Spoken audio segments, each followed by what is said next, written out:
Balls.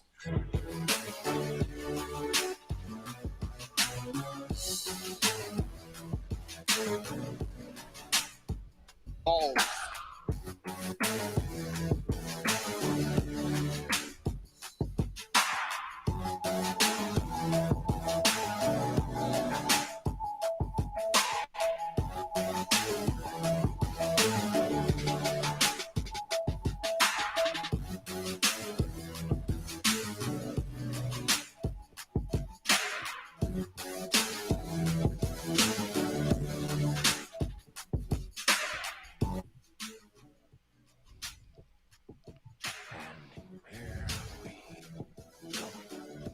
And just like that, we are off after some technical difficulties here to start off episode 31. Have no fear. The Cover Your Ball crew is here. And just like that, and we are live in the ball pit, and that is what matters most right now. Thank you for all being patient. I am today's host, Mitch Balla, alongside my other two hosts. Jordan McKelly. That's me. Sam Summers. Alongside my other two hosts.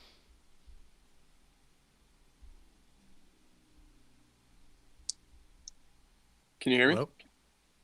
Yeah. There he is. And I'm Sam Summers. All right. Here we go. Oh yeah, he came in the first time I heard you, Sam. I did not hear him. I don't know if there was a delay over here, but we're back now. So as you can see, we're still working through the technical difficulties, but that's neither here nor there. We have a packed show for everyone today. A lot of balls to cover, specifically basketball, some drama in the NBA, some drama that most of us have went through when we're dartying. You know, what type of jerseys you wear when you're out dartying. That's a big topic. List came out today, but guys, it's March. Basketball is as hot as ever. But before we get there, let's talk about one of the hottest authors that we learned about, who's not in the best company right now for some recent reports, but we're going to remember his good books. And that's why today's top 4 at 4 is your top 4 Dr. Seuss books. Jordan, take it away. Yeah, Mitch, I'm going to be completely honest with you. Not a Dr. Seuss fan. I've never been a Dr. Seuss fan. No great green eggs and ham for this guy. You know, I'm glad we're banning all the books. It's really time to ban all of everything we've had in our history.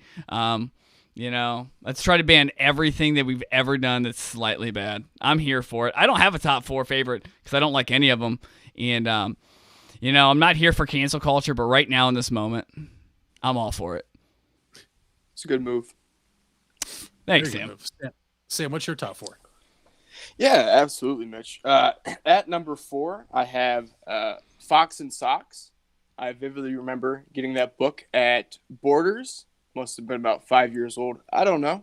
Number 3, I have Hop on Pop.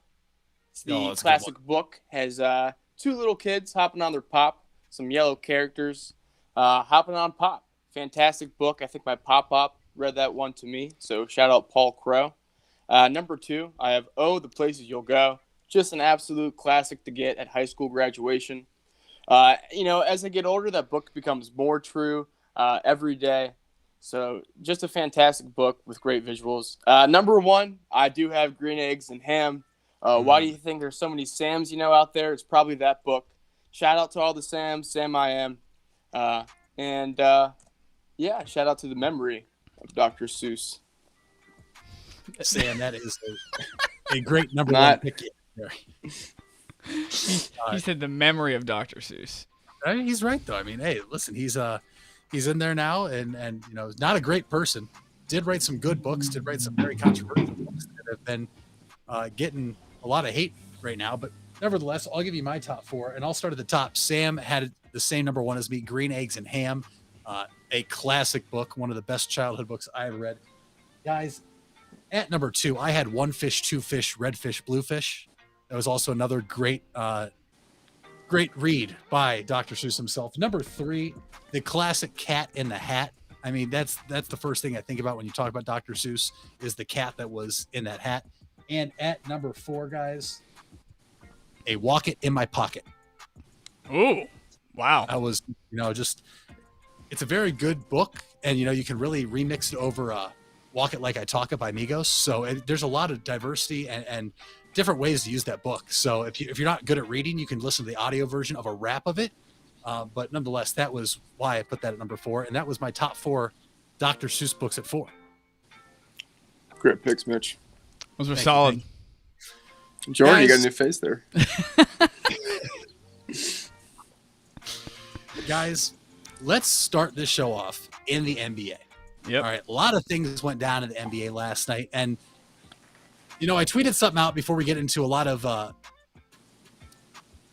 don't know the right word to use it, but before we get to other teams, let's talk about what Sam is calling Summer's phone gate.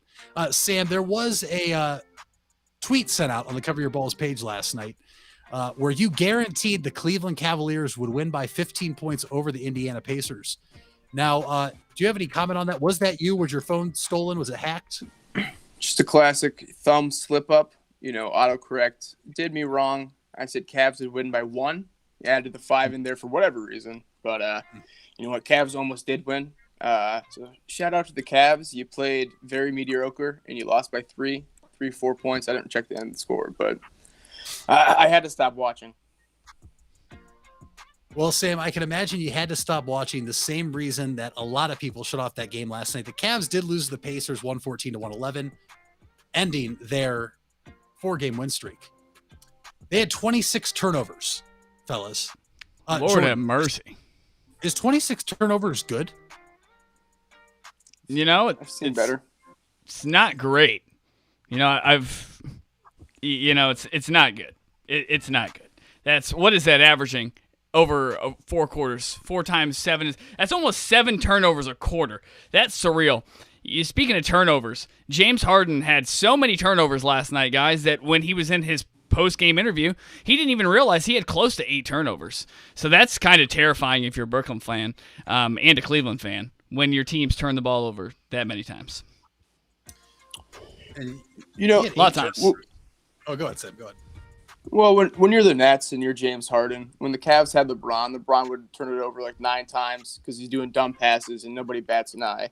But when you're the Cleveland Cavaliers and you're one of the worst teams in the East and you turn the ball over 26 times, I think that's a very good sign to maybe look at head coaching, maybe look at just the coaching staff overall. 26 turnovers, that's a sign of a young team. It's also a sign of a poorly coached team.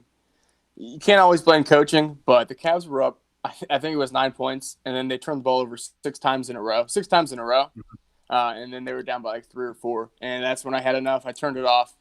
Turned off the stream, and I, went on about my life. The Cavs aren't going to be good this year. They might beat the team total over and wins, but for now, I'll watch the first quarter.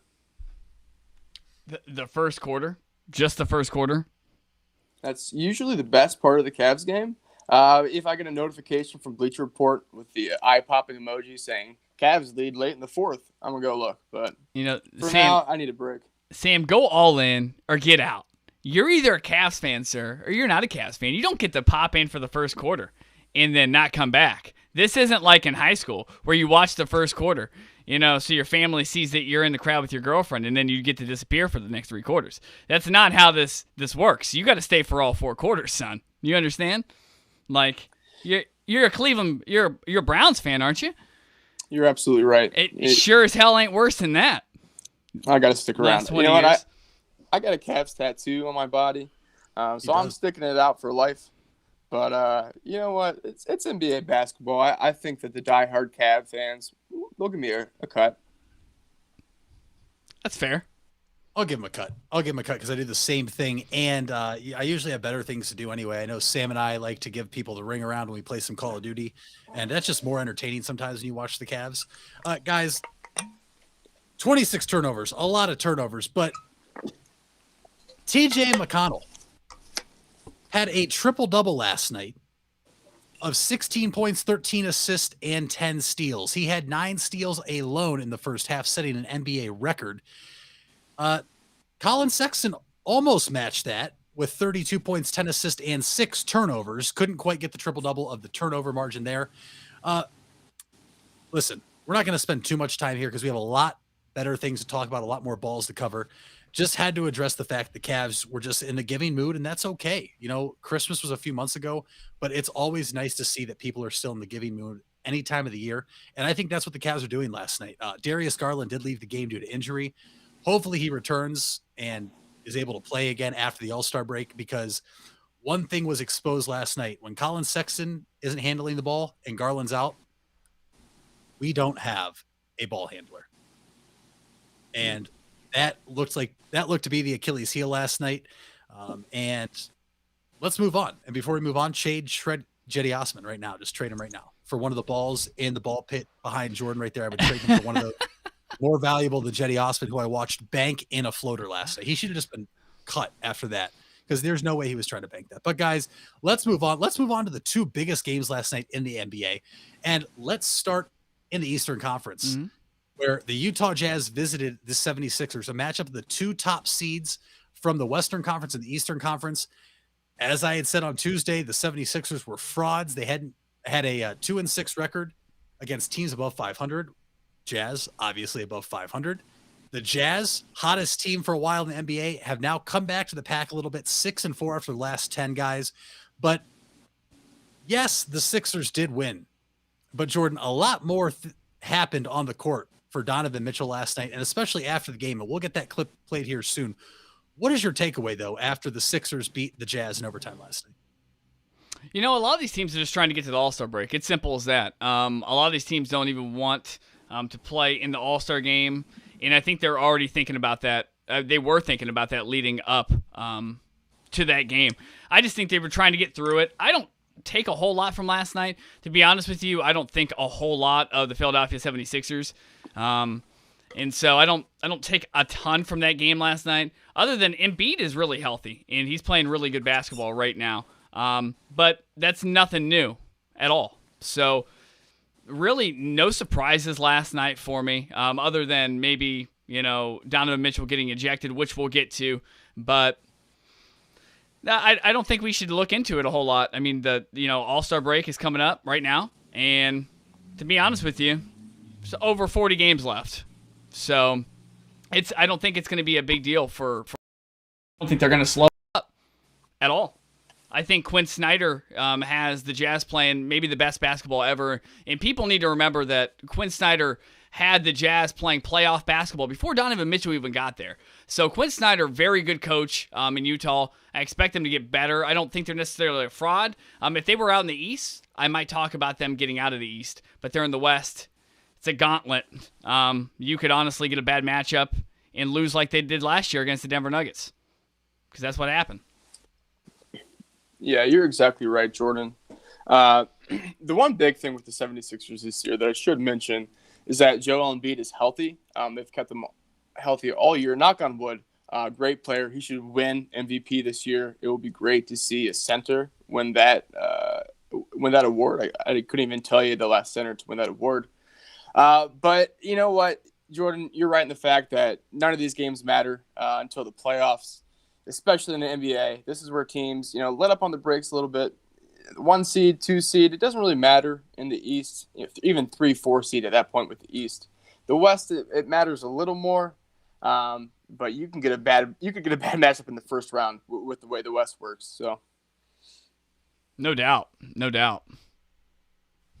I agree with both of you, but I agree to a certain degree, because Jordan, we talked a few episodes ago about how much home court advantage would really matter for a team like the Utah Jazz in a 7-game series in the playoffs. And we said it would be a big deal.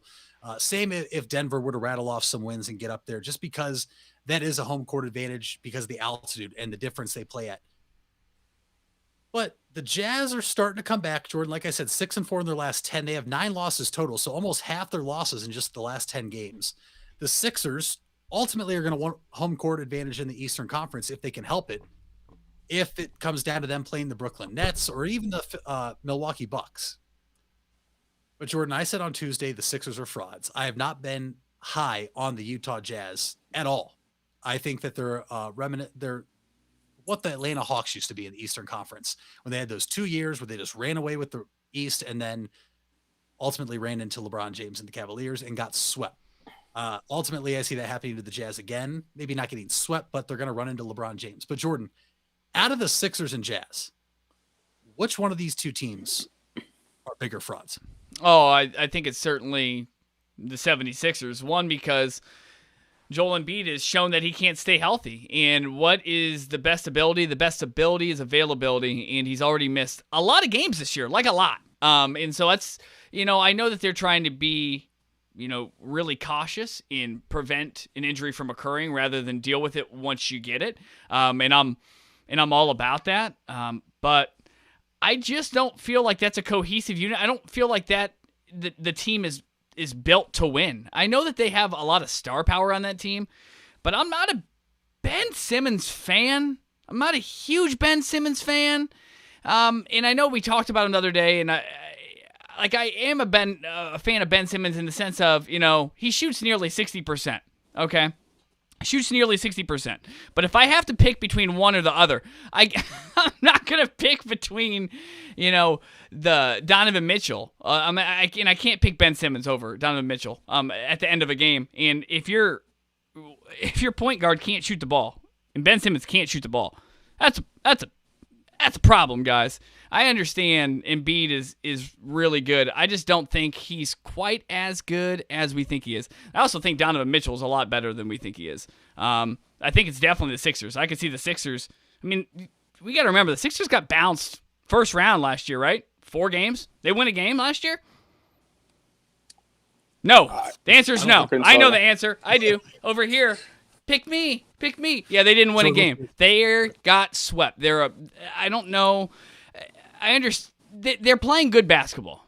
But at every point in an NBA season, every team plays good basketball. I just don't think at the end of the season they have any championship pedigree at all. And I don't think it's going to be, like I said on Tuesday, I think it's going to be the Celtics and the Nets if the Celtics can get on the other side of the bracket. So I think the Jazz are more real than the Sixers. How much more real? I don't know. We're going to find out.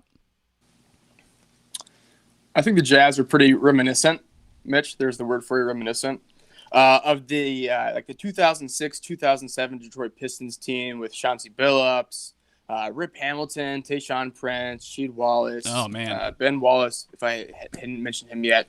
But they have Gobert, Mitchell, Bojan Bogdanovic, Mike Conley, Joe Ingles. Jordan Clarkson's been balling out. They have a very, very good team. I don't think the Jazz are frauds at all, and I don't think the 76ers are frauds either. The 76ers with Joel Embiid, if he stays healthy, he's the type of player that's just going to win you a series. He can be so dominant, get 40 points, get 20 boards, and just dominate, basically the whole entire possession of an entire game.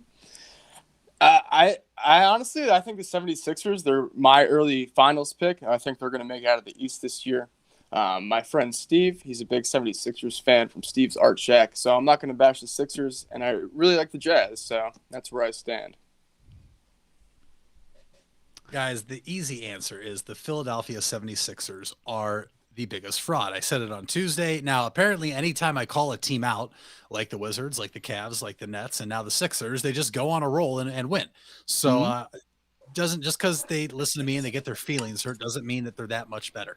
They're frauds. I'm still not buying into it. Joel Embiid is playing phenomenally this year on the court, but Jordan, Sixers are 1-5 when he doesn't play this year. And as we know, he has a history that likes to repeat itself of him not staying healthy.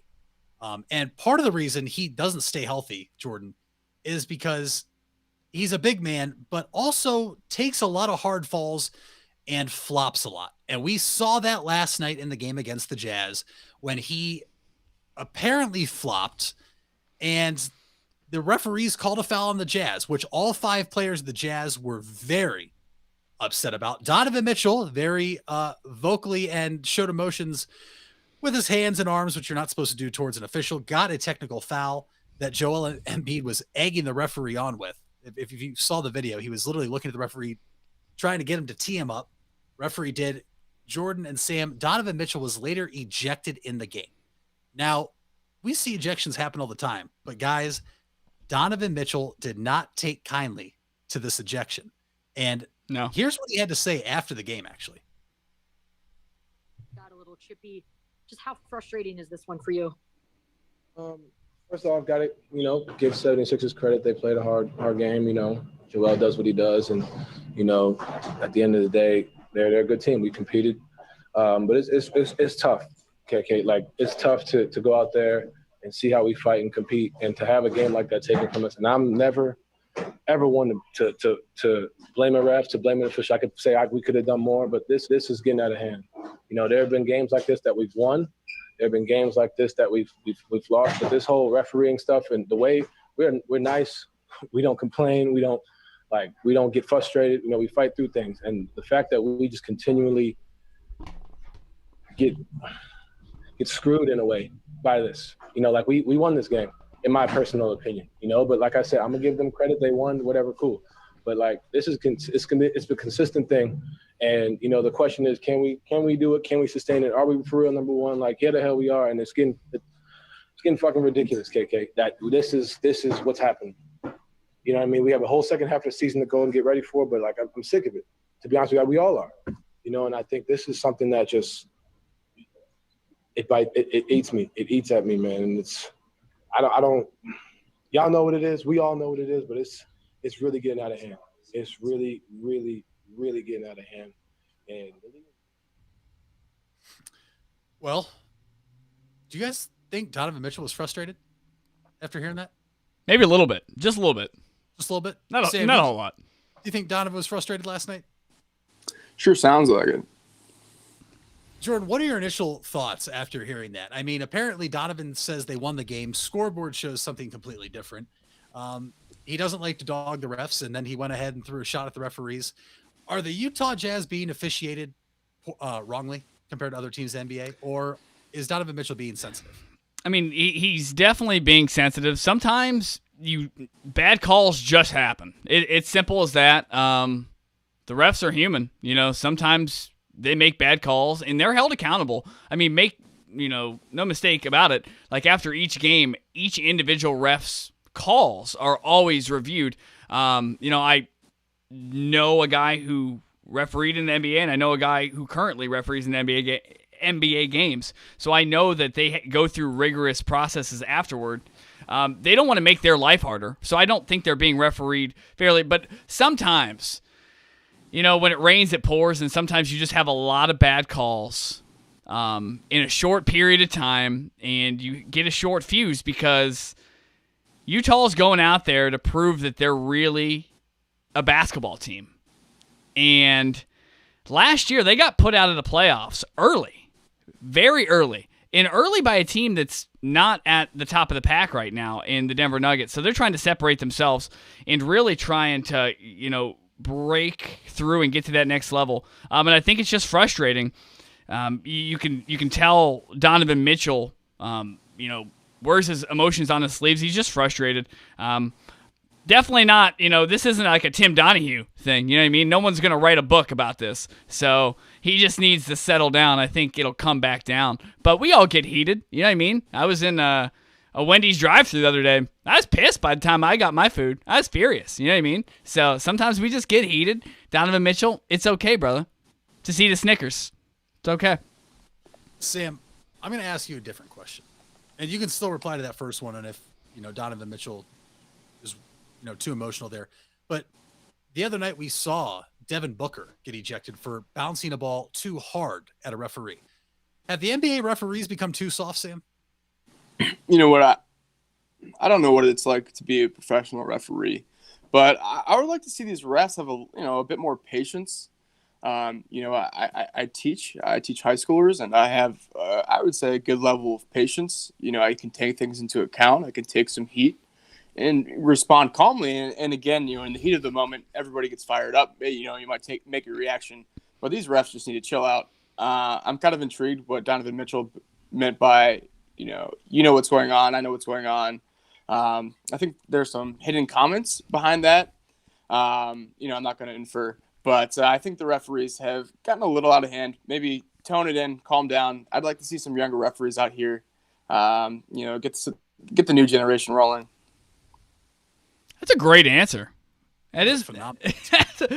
Mitch, to elaborate on what he said, this is for you. Do you feel like there was hidden comments? Like a hidden message in what Donovan Mitchell was saying? If so, what were they?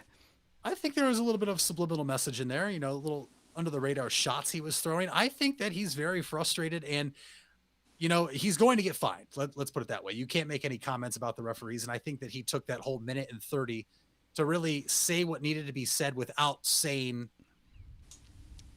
he beat around the bush is what he did. And I think what he did was put it on notice that the entire Utah Jazz team thinks they are being officiated unfairly. And part of it, I think personally, is he thinks the NBA does not want to see the Utah Jazz in first place in the Western Conference. Because right now, the Clippers are 3 and the Lakers are 4, which that's fine. If everything worked out and they both won, the NBA would get what they wanted, and that'd be a Western Conference Finals match with those two teams. But Jordan, that's what the NBA wants, and they want it to be 1 and 2 for the LA teams, or at the very least 2 and 3, so they play, in the second round. I think that Donovan Mitchell might have a point. I think that I think the NBA might have it in for the Jazz. Oh, I think get out of here! Get out of here! That's not what he meant. Oh, that's what he meant. I talked about Oh, no. Get out of here. You know what? I will say this. Like, I understand that he's hostile. And, like, he's getting a little upset about it. Just a little upset.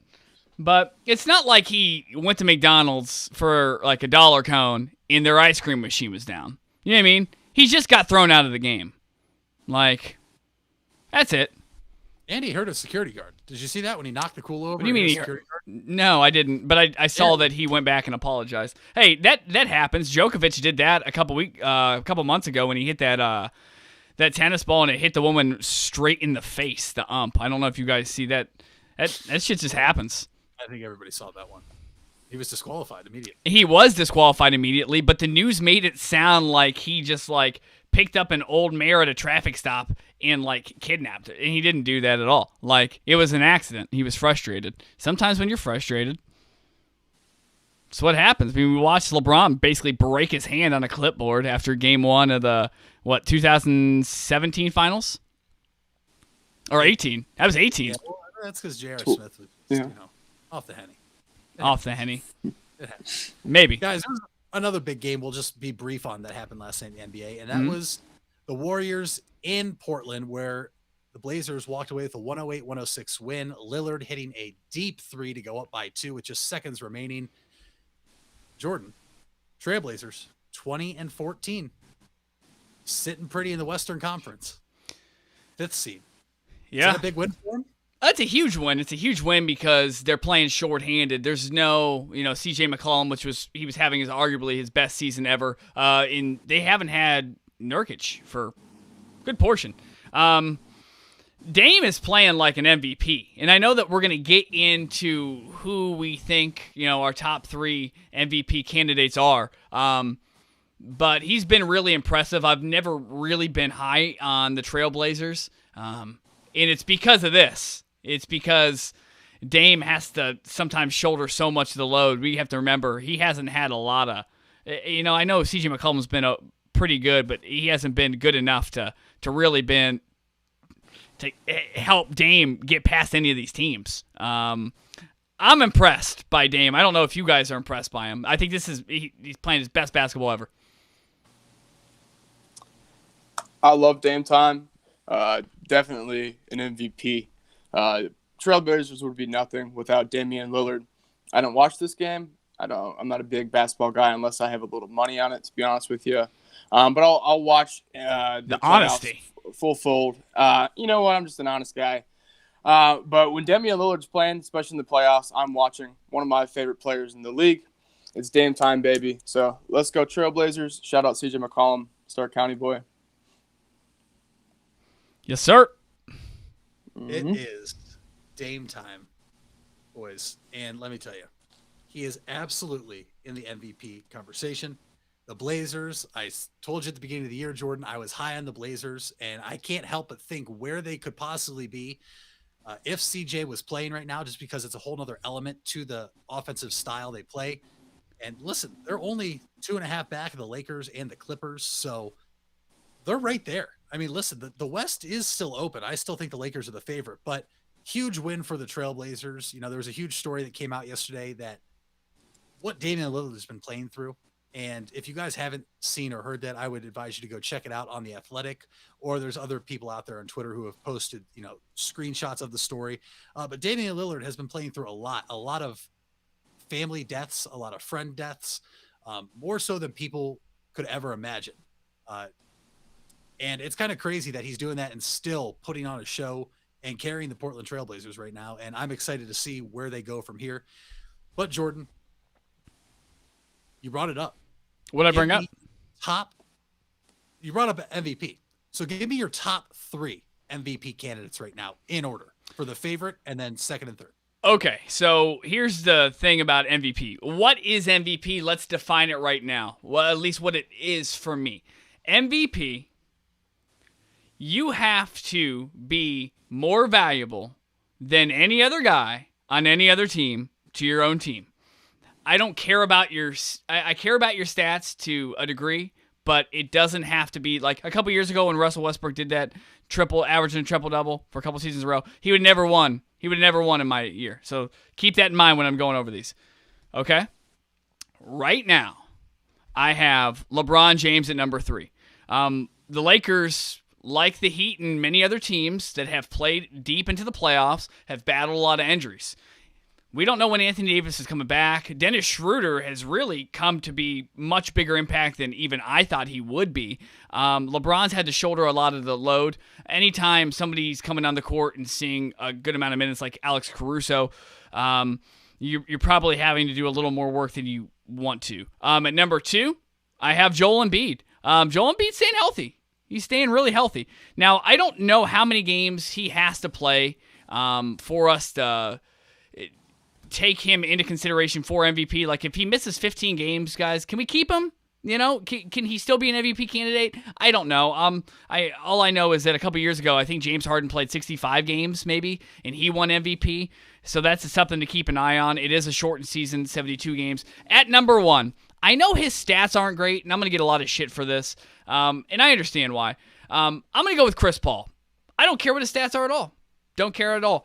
We, on the show the other day, we talked about his impact. No matter where Chris Paul goes, whether it's the Hornets, the Clippers, or whether it's a team that was left to die in OKC. OKC was supposed to be rebuilding. And by the end of the year, all you hear from them is, oh, guess what? OKC is a 3-headed monster. Bullshit. You didn't have a 3-headed monster. You had nothing. You traded Paul. You got Paul George out of there. You got Russell Westbrook out of there. Then you brought Chris Paul in, and he helped you build a team. He was the glue that held everything together. Right now, he's helping Devin Booker play some of his best basketball. The Suns are right there, and they're in the perfect spot because they're not going to take too much of the spotlight.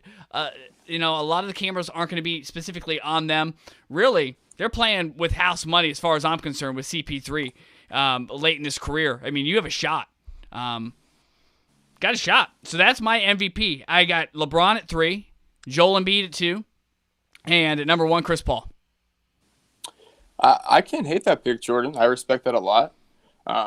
He might win the MVP in make-believe land as an honorable mention. No hate on Chris Paul, but he's not going to win MVP, unfortunately, with the way the NBA works. My top 3, however, is Joel Embiid, number 1, going from number 1 to number 3.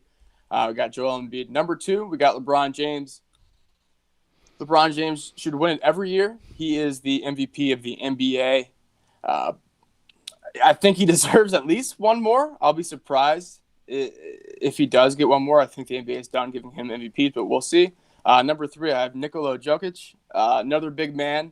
I think it's the season of the center. We'll see. I think centers and big men are coming back, especially the ones that can move up the floor and then handle the ball as well. So I think it's a fantastic new era for the NBA. Sam, I love your Joker pick. I wish I would have, He's unbelievable. Before, because I would have given a top 5 and Joker and Chris Paul would have been in there because Jordan, you're absolutely right with Chris Paul. But guys, my top 3 goes as follows. I have Joel Embiid at 3. We know he's a dominant big man, and yes, this is the best year of his career so far. we'll have to see if he can keep it up for the rest of the year, the next 40 games, and if he stays healthy. That's a big question mark. And if he does, he could easily jolt up to number 2 or number 1. At number 2, I have Damian Lillard. And for this reason, according to StatMuse, in clutch minutes, so at the end of the game, Damian's shooting 61.6%, 60% from 3, and 100% from the free throw line. Don't forget, this is all while their second best player, and you could argue their third best player is out. A team a lot of people weren't high on. A lot of people thought they were going down after McCollum got hurt, and there they are right there in the West in the thick of things. Dame's number 2 for me. And at number 1 is LeBron James. It's always LeBron James. I don't care about the record. He just sat his first game of the year the other night in year 17. I don't even know what year he's in. He's playing so long, and he should have about 10 MVPs at this rate. That's a different question, though, Mitch, you're asking. That's a different question. He hasn't had the best year for a player. Jordan, who is most valuable to their team? All right. And we've seen it every year he's been in the league, and the same thing could be said this year. Their second best player has gone down in Anthony Davis, and the Lakers are still winning basketball games because LeBron James is making things happen. And like you said, it's not who's the top scorer, because it was who's the top scorer, Bradley Beal would be in there, and he's not even a top 15 NBA player. Exactly. It's not who's the flashiest player, because if it was, I don't know who's. I don't even know. There's plenty of flashy players in the NBA. LeBron James gets it done. And he has showed you he's the most valuable player for year after year after year. Has the Lakers in playoff contention, gets hurt, they miss the playoffs. Last year comes back, automatically the team to beat in the West. Wins the finals, he's still older, and like I said, Anthony Davis goes down, and he still has the team performing at a high level. LeBron James is the most valuable player. If you put him on any team in the NBA, that team automatically becomes a title contender. That is what the most valuable player is. Okay. I get it. I get it. Over the last 15 years, LeBron's been the best player. Nobody would dispute that. But I could dispute that he's not the best player on every night, and I would say he's not the best player on every in each individual NBA month. So isn't it possible for somebody else to have a more spectacular season than him? I had LeBron. I put LeBron over Jokic, and Jokic is literally averaging 27.3 points a game, 11 rebounds, 8.6 assists. He's almost averaging 2 steals a game as a center. He's averaging 1.7 center. I almost didn't have LeBron on this list. Jokic is having the best year as a center so far, comparable to Wilt Chamberlain. I'm not. It's unbelievable. Joker at all. He is having a year for the record book. I completely well, and these are this is a stack league. The league has definitely gotten better. Every sport, as it evolves, I don't care what sport you play, is going to get better. It's how it's going, and it's been like that in the NBA. The NBA is a much better NBA than obviously when Wilt played. These numbers are absurd. They're video game numbers. If I created a guy on, is it NBA, the 2K, NBA Live's gone, right? So it's just 2K? Yes. Yeah. If I started a fantasy thing where I made Jordan McKelly a fantasy player, and I average these statistics, I'd be almost this is almost like it's not fun anymore. I'm almost doing too good. That's what his numbers look like. I wish I'd have seen these more clearly beforehand, because I can't believe I didn't put him in my top 3. I feel ashamed. He was right there for me. The only thing holding me back is his team's success. That's the big thing with me. Oh, well, and that's why winning is kind of important. It's why I hate on Deshaun Watson. It's why I hate on a lot of people who don't win. It's why Embiid was on my list so high. It's the best team in the East. Best player on the best team in the East can't not be a top 3 player for me. I felt that way with LeBron too. So, yeah, Jokic not only puts up the points, the rebounds, but he puts up the assists, which is super rare for he's probably 6'11". He's probably not a true 7-footer, but for a center that size, got a lot of weight in the offseason. I can't remember if it was last season or this offseason, but I think it was this offseason. Yeah, he's 284 right now. Slim 284.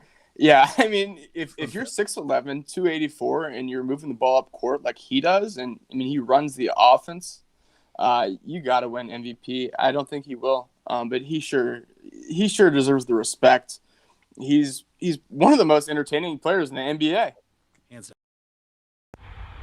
Well, and it's a tough award to give out, right? Because there's 32 teams, And some of these guys, I mean, a lot of them, I saw this, somebody sent me this meme like during the pandemic. It was one of the years where two guys didn't win MVP.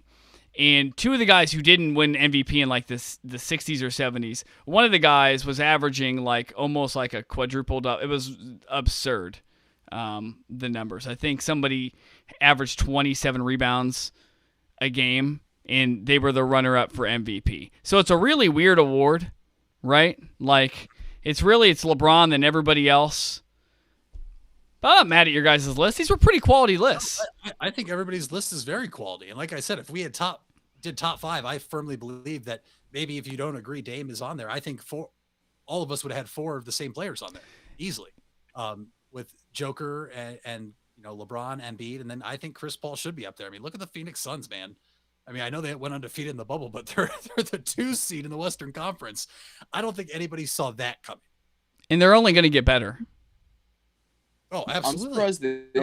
I'm surprised the NBA doesn't do what the MLB does, where they have an AL MVP and then an NL MVP, and then in the NFL for that matter. Yeah, that's a good point. Yeah. That's a really good point. It would make a lot more sense that way. I think it makes sense more for baseball and basketball than it does for football.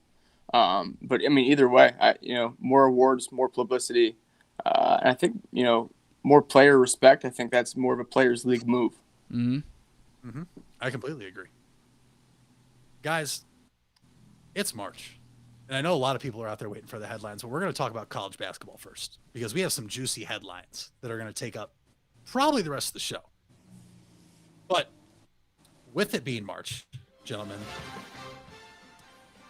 that sound is just so beautiful. I had to play it for everybody. There has been all of a sudden a big shakeup throughout college basketball, not in the rankings, but we've seen a lot of teams that looked unbeatable losing. Baylor being one, losing the other night to losing last week. And then Michigan, Jordan, we touched on it the other day. We were rooting for them to beat Illinois, and instead they got their clock cleaned by Illinois. Yeah. It was an ugly loss for Michigan.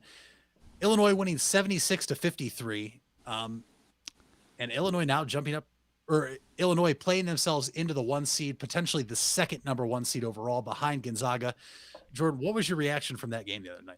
Well, I mean, clearly the spirit of Darren Williams was in the house. I mean, there's no explanation for it. I don't know if you saw Kyrie in the crowd with his prayer stick. He was definitely summoning or conjuring, some things up for the lineup. That was really disappointing. We were really looking forward to that game. And it's just like Michigan to disappoint us. That's about, not only do they disappoint their fans, but they disappoint people who are literally their rival, who are literally rooting for you to win. Well, I take blame because like I said, everything I said, the opposite was happening. Everything you've said the last 2 weeks. I'm sorry to everybody out there. I'm sorry. Thankfully, we have Sam here today who has a couple locks for money. I'm going to sit this one out when we talk about bets later in the show. But I'm glad Sam has a lock of the week, and he's a much more reliable guy. But before we get there, Sam, what is your reaction to Michigan losing? And then what is your reaction to just college basketball as a whole? I mean, we went a whole year without March Madness, and now we're back. How excited are you?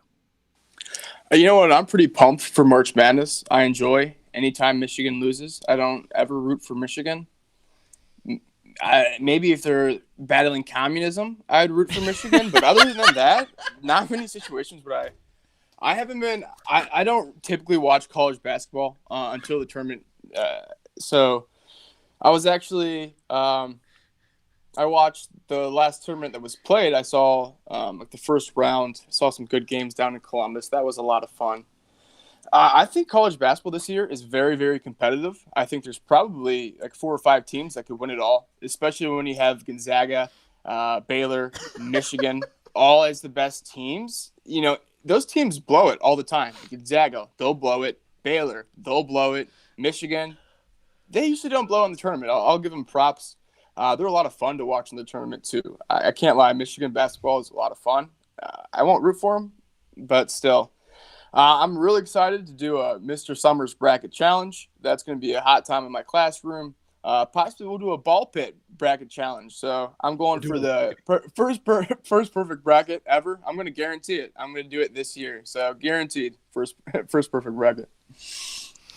And you know what? With how my luck's been going, I guarantee you won't have a perfect bracket. I guarantee you won't. No way Sam Summers has a perfect bracket this year. Let's go. So, gentlemen, just about over a week to play before we get to conference tournament time for the major conferences. As we know, the Horizon League's playing right now. The ASUN, I believe, is playing right now. A lot of other small mid conferences are playing, and those are the conferences where you got to win to get in. Let's talk about the teams that don't have to win to get in, and let's talk about maybe our top 12 teams. Who you guys have as the 4-1 seeds, the 4-2 seeds, and the 4-3 seeds. It's an argument that can be made for a lot of teams, whether they should be a 1 seed or whether they're at 2 right now, it should be a 3 seed. Jordan, I'll start with you. Who are your top seeds for 1, 2, and 3? Yeah, Mitch, I don't think this is are we just going with all top 4 1 seeds right now? Or are we going 1, 2, 3, 4 all the way down?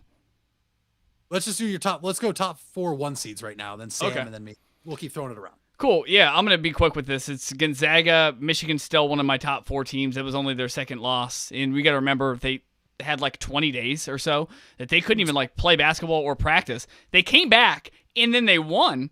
And then they've lost now. But they're going to be a force to reckon with. Obviously, Michigan. I like Baylor. And then I got the Illini. It's pretty easy 1 through 3, guys. I mean, there's only a couple teams that have lost games, period. So those are my top 4 teams. Yeah, coming in at number 1, I got the Kent State Golden Flashes. Very young team. They're very hungry. They're a team that's, well, you'll see. They're probably going to win it all. What do you mean we'll see? Played 20-something games. What do you mean? Well, he means in the tournament. Yeah, you'll see in the tournament. Hold your horses there. Then we got Gonzaga. The Gonzaga, what are they? The Bulldogs? I don't know what they are. Some sort of animal. I got Michigan, and then I got Ohio State. I'll throw them in there. I'll be nice. Say that's a great pick. I was really contemplating whether to have Kent State up there, but ultimately I went. Listen, Gonzaga is far and away the best team in the country. I don't care who they've played. To go undefeated is an accomplishment of itself. Okay, sure, they might be playing Sisters of the Poor and School of the Blind. It doesn't matter. They're still winning convincingly. Their best win is over Virginia, 98-75. Yeah, Duke just beat Virginia. That's okay. Well, we don't even need to talk about Duke. Okay. No, we're talking about Virginia. Listen, it is an accomplishment of itself to stay undefeated when you have a bullseye on your back all year. Okay. They are the far and away the best team strictly on a talent standpoint. I think their starting 5 is one of the best in the country, and that's why they're number 1. Then I have Michigan. I do think Michigan's the second best team in the country. Although I couldn't put them there until Baylor did lose, just because, like I said, it's an accomplishment going under. Michigan, too. I do think Baylor's legit, though. I think they have a lot of size and athleticism to be there as the third number 1 seed. And at number 4, I think, guys, it all comes down to Saturday or Sunday when Ohio State and Illinois play. If Ohio State beats Illinois, and in a convincing manner, that would be twice now Ohio State has beaten them. It would give Ohio State yet another top 10 win and get them off the schneid of this 3-game losing streak they're on. I think it would ultimately catapult Ohio State up to that number 1 seed. Although I don't want them to be a 1 seed. I'll come out and say it right now. I really don't. But I think it's between Ohio State and Illinois for the last number 1 seed. Moving on, gentlemen. Sam, we'll start with you this time. Who are your 4 number 2 seeds? Sure, yeah. Well, the top of number 2, I got Texas Longhorns. Very sneaky basketball team. They're definitely going to beat Oklahoma, knock them out of the tournament, so I'm looking forward to that. Then I got Iowa, Illinois, and let's do West Virginia. Let's do West Virginia. Like it's a roller coaster. Well, they say that a lot in the state. What? All right, sorry, go ahead. Mitch, go ahead. What are your 2 seeds? My 2 seeds are as follows. The loser of Illinois and Ohio State will be the top 2 seed. Iowa has to be in there. Iowa, guys, I'm not very high on Iowa, although they play well, but I'm going to come out and say it. I'm not high on Luka Garza, and I know that's the unpopular opinion. I'm just not high on him. But Iowa's a 2 seed along with another Big Ten team. West Virginia is definitely a 2 seed. West Virginia is a tough team. And then, dare I say, the Houston Cougars are going to get in there too. Part of me wonders if they actually get there as a number 2 seed strictly because, they're in the American Conference. But for me, I have Houston as a number 2 seed. That's a good pick. They'll get the number 2 spot because of their name. Yeah. I hope so. I can't. Is it Ralph Sampson? Is that their coach? I mean, I think it's Ralph. I mean, you think he's still there? I think they will end up getting a spot. I got Houston as one of my 2 seeds too. I also have Iowa. We've talked about Garza a lot this year, Mitch. I'm not really high on him either. I don't know how good he'll be at the next level. Almost like he's going to be like a poor man's Andrew Bogut or something. Like I'm just not a fan. So I also have Villanova, one of my 2 seeds. Right. And then I think West Virginia almost has to have a spot because they're the Mountaineers. Although I really want to give my last 2 seed to Loyola Chicago. I've watched them play twice this year. Right after Drake as my dark horse team, it was Loyola Chicago. And so, yep, that was my 2 seeds. Sam, who are your 4th 3 seeds? Well, I don't think I've put Baylor in here yet, so we'll give them the top 3 seed. Baylor Bears, it's just they do the same thing every single year. They get number 2 seed, number 3 seed, and then they'll probably bust my bracket the very first game. So that's why I don't like them. We'll put Creighton up there, Kansas, followed by Oklahoma State. Wow. Jordan? Go Pokes. Yeah. The first person you had as a 3 seed, Sam, was one of the first teams you had was Creighton. We'll get into Creighton in a little bit, but I have to have them as a third seed. I think they are that good anyways. So I was going to have them I was going to make a joke about it, but I don't think it's time for that. I got Texas as a 3rd seed too. Shaka Smart, I like you. I got Arkansas because no one ever ranks Arkansas in anything. So I'm going to do you guys a favor down there. Arkansas. Actually, no, they're playing good basketball. They're 19-5. They've just moved up 8 spots in the polls, too.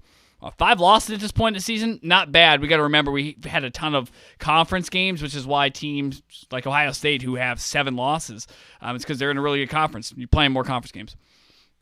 Or you're not playing as many out-of-conference games. You're playing the same amount of conference games. And I think my team is, what did I have down? Yeah, it was Oklahoma. They're no longer in there. It's Virginia. Because Oklahoma, I don't know if I can rank them ever again. And that's to you, Noah Danke. Wow, shots being fired. Shots being fired. Jordan, see, I hate your pick of Texas being up there, and you mentioned Shaka Smart. Shaka not so smart by leaving VCU. One of the worst decisions he's probably ever made in his life was leaving VCU. Shocker. It's only taken him a long time to put Texas basketball back on the map, and Texas is not back, and they're not a 3 seed, guys. It's going to go like this for me. My 4 3 seeds. I have the Crimson Tide of Alabama. I have the Razorbacks of Arkansas. I have Florida State. And then just for the sake of argument, for my good friend, Jason Prill, the Liberty Flames as a 3 seed, just because I can. That's the only reason, just because I can. Liberty's a tough team. They like to get in the tournament, make some runs. They beat Kennesaw State today, finished with 69 points. Nice. And won, and they're in the semifinals tomorrow. So Liberty, they're going to be my 3 seed. Respect. Thank you. Not a bad list either. Yeah, I'm really excited to see how this bracket gets turned on its head. I hope it does, at least. We're going to find out really, really soon because we got to order our big-ass bracket to put up on the wall because this is coming up. Absolutely. Mitch, are those three Chief Wahoos behind you? That's in poor taste. I don't know what you're talking about. Somebody else must have got in there and put those in. But you know what? Speaking of poor taste, apparently, there's some haters out there that don't like my headlines. So before I give my headlines today, Sam, I'm going to throw it over to you. And let's get we're a little past half hour, but for the sake of the segment, your half-hour headlines. Yeah, absolutely. Well, my headlines today are brought to you by Lago East Bank in Cleveland. Warm weather is on its way. And what's better than going to Lago? Great patio, fine dining, great drinks, just an excellent place to take your significant other. There's a manager by the name of Dom there. Ask for Dom. He'll treat you well and tell him Sam sent you. He'll hook you up. Yeah, well, I'll tell you what. I actually have a lock of the day, or lock of the week, pardon me, but I'm calling it my ball of the week. Ball of the week, we're going to... You said lock. Well, Sam, I think if we're going to go there, we should tell the people what they don't know yet. And from here on out, we are going to have Pound It picks brought to you by the CYB crew. So, Sam, give us your Pound It pick of the week. Yeah, absolutely. I'll pound it for you. We got OKC in a matchup versus the San Antonio Spurs tonight. Over is 219.5. I don't know. It seems a little low. It's just something, I don't know. You look at it and you think, you know what, that's going to hit. And that's how I felt. Do as you please. Watch the game or don't. But there was, 220, 221. That's all we're looking for.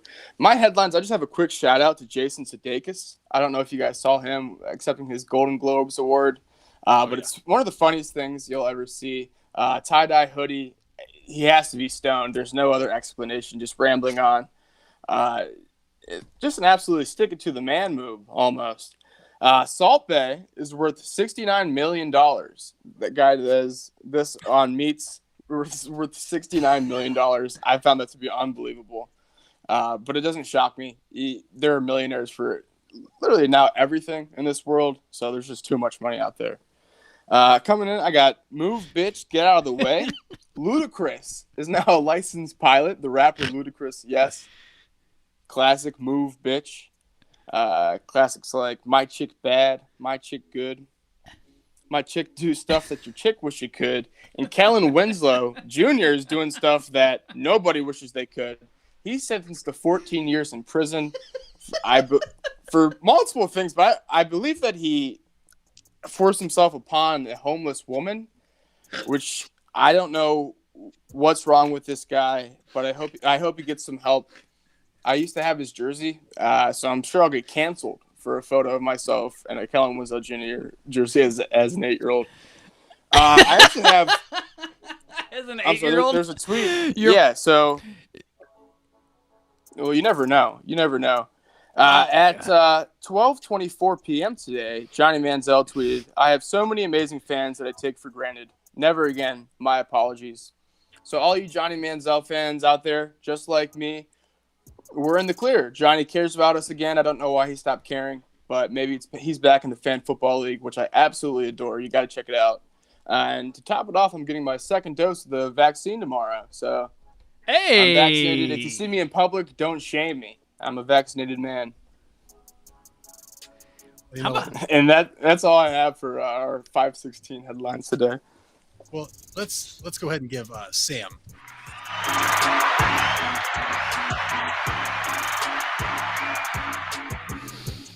on him getting his vaccine. And Jordan, I have a couple headlines. I know you do enjoy my headlines. And speaking of Johnny Manziel, who plays for the Zappers, fellas, Josh Gordon was released by the Zappers today. Already? Did he break a? Yeah, because of drugs. Per my source, Josh Gordon was released today. Guys, a special shout out because today is March 4th. As we know, on March 1st every year, we thank the Warriors for blowing a 3-1 lead, but we must give credit where credit is due. And so with that, I have this to say right here. Cleveland, this is for you. Oh! I just had to throw that in there. Sorry. Big LeBron James guy, in case you guys didn't know. But now, Jordan, for my headlines, according to Complex on Instagram, there is a company that plans to open a state-of-the-art space hotel in the year 2027. Would you go to that hotel? I'd be there. No. Yeah, I wouldn't go. So I don't see day one with you guys. In other news, Jordan, a potential candidate for who had bigger balls today ultimately did not make the cut. Former OU, yes, that is Ohio University basketball player DJ Cooper, who took a drug test for the league he is in overseas. Jordan, his result came back as positive. But positive for what? He was pregnant. DJ Cooper had a female take a drug test for him. So not only did he get caught for having someone else take a drug test, You found out that woman is now Prego. You know, we're doing all kinds of new things these days. I'm waiting for somebody of the opposite sex to actually have a baby. Wouldn't be surprised. Is it his?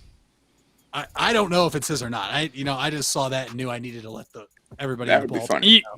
You felt like you needed to let us know that, huh? Absolutely. There was a point in your day where you saw this and said, "Hey, at 5:18, Yeah. I'm gonna let everybody know." I thought everybody would be in a better position if I let them know. It's a boy. You Hey, found it already? It's a boy. In other entertainment news, fellas, before we go back to the sporting world, Yeah. iCarly, one of the top shows as a youngin on Nickelodeon. Big fan of iCarly. It is making a comeback. Guys, Miranda Cosgrove, Jerry Trainer, and Nathan Kress have all announced their return so far. But Jeanette McCurdy, known as Sam, has already came out and said she will not be part of the reboot of iCarly. Is this going to make things a little different now for iCarly, Jordan? Well, isn't she Carly? No, that's Sam. Miranda Cosgrove is Carly. Oh, I don't know any of their real names in real life. Oh, the blonde one. Is that the? Yes. Gotcha. Sorry, I had to think of this. See the characters in my head. Yeah. I mean, it's like having Rose. Didn't they tried to have like Roseanne without Roseanne? They called it the Goldbergs. Yeah, it doesn't work. You can't like not have a main character. It's a little different because Roseanne was the main character. Yeah, I don't know how that's going to work. There's a lot of bad series out there. It doesn't matter if it's going to be good or not. If it's going to make money, they'll pitch it. They have Fuller House out there right now. Yeah, we know how that turned out. So, Sam, Is Gibby coming back? Is Gibby coming back? Has not been determined yet. No word on if Gibby will be making a comeback. I think now that their cash cow is probably Gibby. If Gibby comes back, maybe they have a hope. But if not, it's done and over with. Huh? Yeah, absolutely. Gibby. Here's to hoping. Guys, back to the sports world now, where if you're a Browns fan, rejoice. Ben Roethlisberger and the Steelers agreed to a new contract for the 2021 season, meaning Big Ben is back. Last time we saw him, he was in an extremely giving mood. Jordan, is this good news for the Browns and everybody else in the AFC North? Great news for the Browns. Any news these days is great news for the Browns. You know why? Because anytime I hear news about the Browns, it makes my day better. Anything involving the Browns just makes my day better. There's nothing better than football. I'm glad you said anything involving the Browns. And Sam, Anything. This one is for you too. Greedy Williams went to Twitter today and tweeted hashtag return of Greedy is official. Sam, I know you are pumped. I am pumped. I'm excited to see him play. He's basically a rookie. Coach Kevin was talking about just, we got a lot of rookies on the team next year, a lot of 2-year guys that haven't played yet in the year. I think the Browns are going to be something to be reckoned with. Absolutely excited for Ben Roethlisberger to come back. One more year of misery for Pittsburgh is all I'm hoping for. But I got to be honest, I'm a little nervous. Just a little nervous that Big Ben is going to be Big Ben. And he is pretty big. He is big. That's true, yeah. He is pretty big. There's no Doesn't doubt take about care of himself like Tom Brady. No pecan ice cream for him. Not pecan. What's the weird stuff Tom Brady eats, guys? What's his ice cream he eats these days? I'm on the BR7. I don't know. The BR7? What's the BR7? I need this explained. Ben Roethlisberger 7. Oh my That's god. like TB12. Yeah. Yeah, I love it, Sam. What is that? Is that the 7-stack burger from Steak and Shake that you get only at midnight? It's not good. Yeah, I wouldn't recommend it. I wouldn't be surprised if that dude had like bologna in his veins. He has to be the most unhealthy quarterback. A lot of orange fonts. A lot of orange Fanta. He's the guy who walks into like a Sonic and those big new machines that you can like make 400 new drinks out of. He's the guy who makes them go refill it so he can drink some Fanta. He's that guy. I see it. Yeah. Everybody knows that guy. Chili cheesers. Oh yeah. Guys, in baseball news, before today, obviously, the Cleveland Indians shortstops in spring training were a combined 13 for 15, while Francisco, not Frankie, was 0 for 3 with the Mets. Is it safe to say the Indians won the trade already? I don't know, Mitch, is it? What do you think? Mitch, I just got to cup check you real quick. What's this hot potato? I get a take. I throw it to Mitch. He throws it to you. Go ahead, Sam. Just a quick cup check for you, Mitch. Josh Gordon was actually released by the Seahawks. He's joining up with Johnny Manziel and the Zappers. So that's going to be sweet. Okay. Yeah. I thought he already got kicked off their team. I was like, hold on. He literally, like 36 hours ago, joined this football team. Well, I thought he had to be off the NFL team to even be on that team, though. Like, I thought that was already. He just got released. He just got released like 18 minutes ago. I'll need to clarify that. That's on me. Thank you for the comment. Nick Shook clarified that news for us. So thank you, Nick. Shout out to Nick. Sam, back to the question at hand, though. Did the Indians win the trade? Yes. To be honest with you, I couldn't even tell you. I don't even remember who we got in the trade. So no, we did not. I respect that answer. Anytime bullshit comes into Cleveland, I want to send it out as soon as humanly possible. If a guy admits that he didn't play as hard as he could have when he was with your organization, probably not a guy you want around anymore. So it sounds like the Indians won the trade. But I'm not exactly sure what the Indians are trying to win or lose because I'm not sure exactly what game they're playing. So... you know how we used to go into like doctor's offices and there was a big turtle and there's toys in there and like there's suckers and they had a mystery sucker. Yeah. You guys remember the mystery suckers? I feel like that's the kind of situation we're in. It's a mystery. I don't know if we won or lost. I don't know because I don't know what we're playing. I don't know what the goal of the Cleveland Indians is. They haven't given us a goal. That's a good point, yeah. And now with everything going on, who knows? We don't even know who's going to be there at head coach. Possibly even the front office. So, after the dust settles, I think the Indians will know they're going to be pretty mediocre. But after the past 5-6 years, I can't be mad as an Indians fan. Mitch, as you well know, I've been at an Indians game with 2,000 fans, and I'll be there with however many fans we're allowed to have. So, hey, bring back the $5 bleacher seats. That's all I got to say. What they need to bring back is 20-cent beer night like they used to have. Oh, well, a way to afford that 20 cents beer night would be for my lock of the night. Pound it. I am pounding the Golden State Warriors plus 11.5. At the Phoenix Suns tonight. You heard it here first. I'm getting off the schneid. I'm getting this pick to work. The Warriors plus 11.5. Easy money. I like the pick because Golden State is now not a top 8 team in the West. Expect them to try to make a push to make the playoffs. They're not going to try to not make the playoffs. So every game matters. So what I'm saying is that game that Draymond got kicked out may or may not have cost him a playoff spot to end. But, Mitch, I love that bet. 11.5 is a lot of points, especially for a team that has Steph Curry who can, drop 20 on you in under 5 minutes.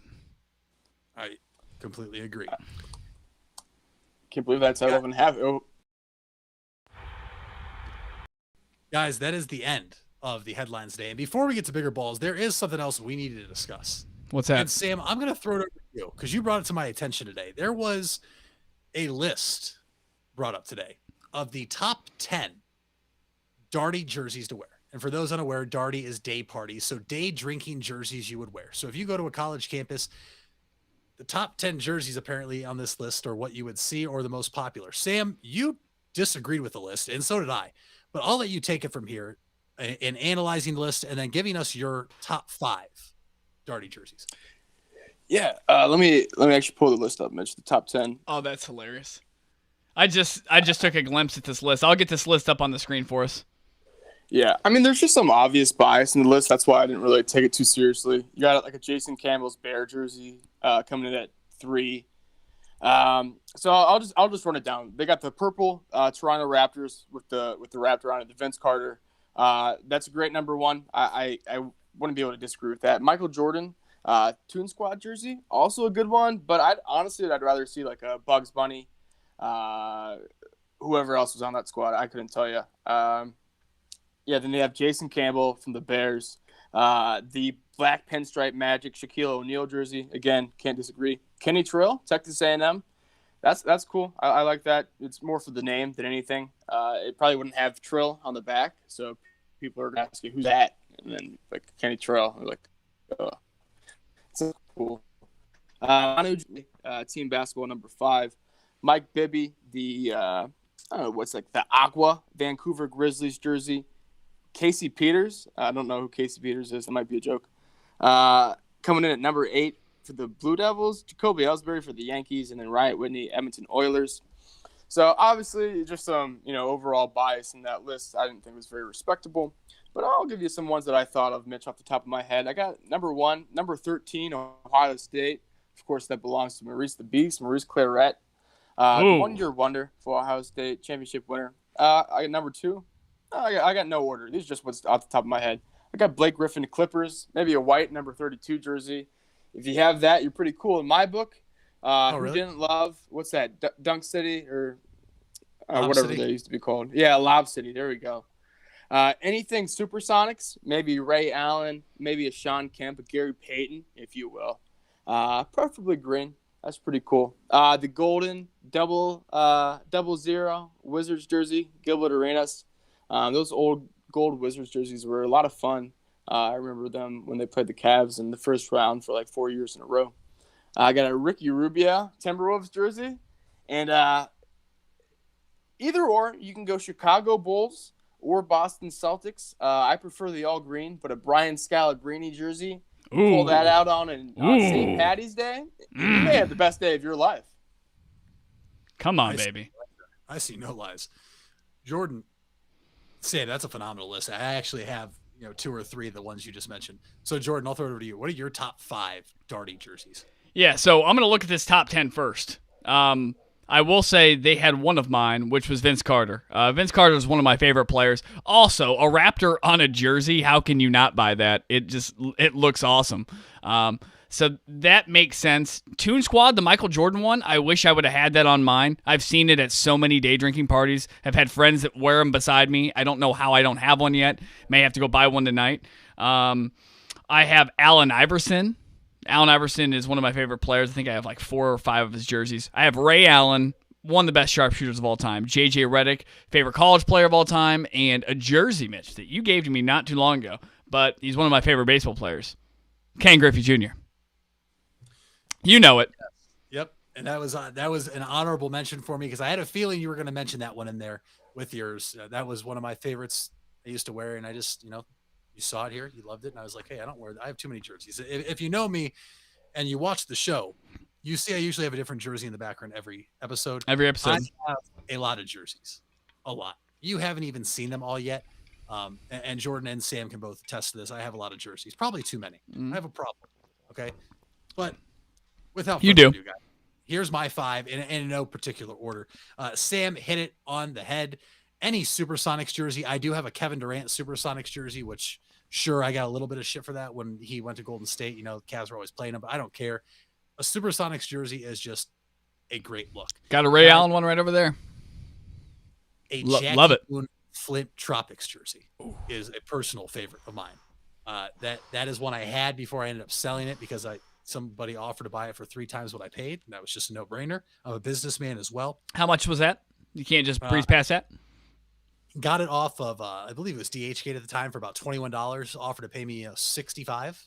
Hashtag Gary V. I had to do it. So guess what? I could have taken that money and bought another one, but I didn't. I probably spent it in a worse way, probably on alcohol, but who cares?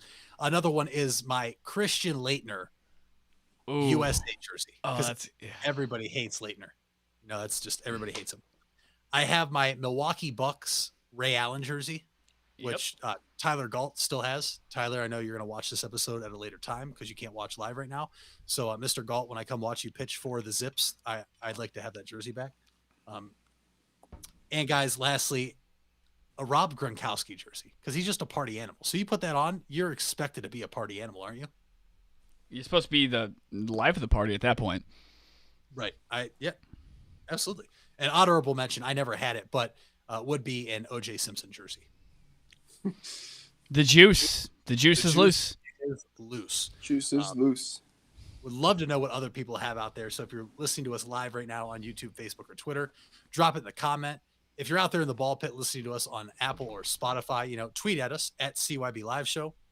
All three of us have Twitter handles that were retweeted by our Twitter account last night when Sam had the slip of the thumb and tweeted out the Cavs win by 15. He met by 1. But if you missed that, go back to the beginning of the show. And if you've made it this far, like, subscribe, comment, and still unleash your hate for me. I'm still waiting for all the hate. But guys, do either of you have anything else to cover before we move on to the last segment of the show? Oh, no. I say we rock it. Sam? I think I'm good, Mitch. I think I'm good. All right. Tweet at me. Pester me. Anything. Anything. Who has bigger balls? Guys, who has bigger balls? And as usual, it is up to you two to decide. I will break any tiebreaker there is. So first up, gentlemen, this is in the basketball world. Does Mike Anderson have big balls? Mike Anderson is the head basketball coach of a high school basketball team and was recently suspended after beating a team 161-2. He did not let up in the second half at all. Should have started better then. The other coach said he's a great X's and O's coach. Ethically, not so much. He knows what he did wrong. So is it Mike Anderson or Jordan and Sam? Is it Coach Greg McDermott of Creighton, who recently released, or we're not going to say had a slip of the tongue, had some choice words for his team, racial slurs, racial comments, that were so bad he offered to resign, but Creighton University said no. I'm not going to say what he said. Jordan, you actually read the article more in depth than I did. So if you want to say what he said, go ahead. But those are our two candidates. Is it Greg McDermott or Mike Anderson? I think it's whoever was coaching the team that got their ass beat. I think that's who has bigger balls. Was he the guy who did he make a comment back to that other coach about him beating his ass? Did I hear that correctly? The other coach was Dale Chung. Oh, unbelievable. Unbelievable. So Get Dale out Chung. Of here, man. Get out of here. You get beat 162. You get beat. You got boat raced by 160.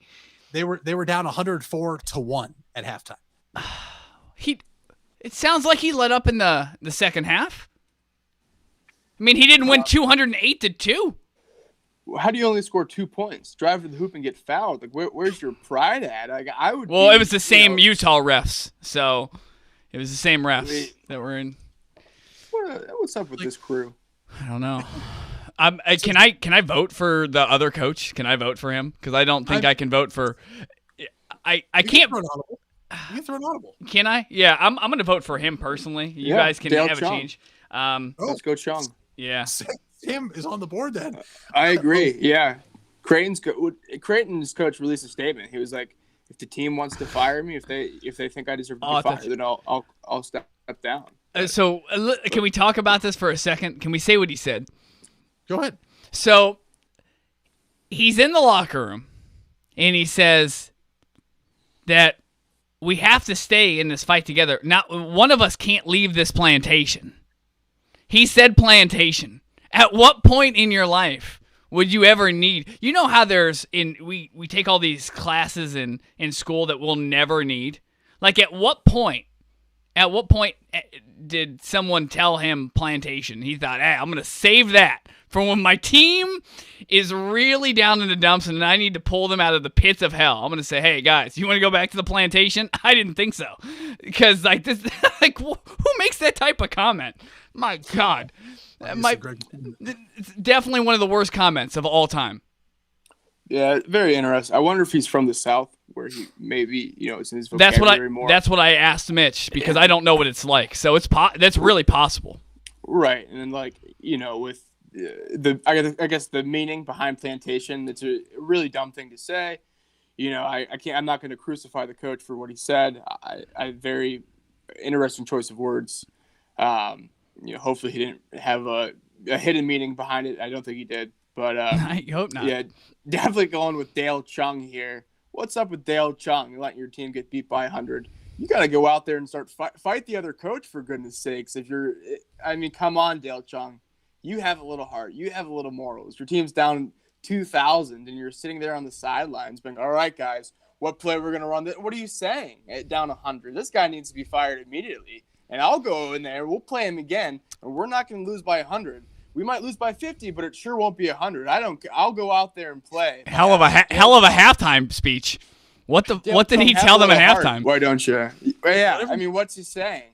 Whatever he said worked, because they only gave up, what was it, 56 points then the rest of the game after giving up 104 in the first half?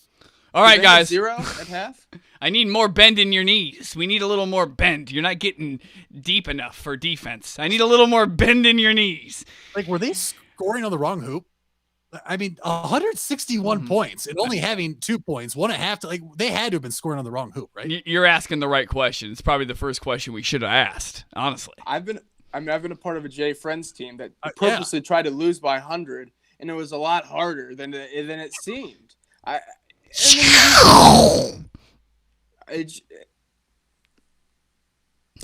shaking my head at Dale Chung. He better have a long look. Can we please tag Dale Chung? I just want to can we rename this episode Jail? Yes. The Jail Chung synopsis. Dale I'm Chung. going to apply for Dale Chung's job is what I'm going to do. Hey. I'll be one of your references if you need me. I'll be your reference too. And we'll broadcast the games then off our page too, because we'll just have great. Listen, we could have made that game more entertaining if we commentated that, right? Yeah. That's sad. I don't know. Those poor kids. We have our first audible ever in the history of Cover Your Balls. Took 31 episodes, but Dale Chung has been audibled into who had the biggest balls of this episode. A couple of things really quick. We had somebody threw in a jersey nomination. The LeBron James St. Vincent St. Mary's jersey.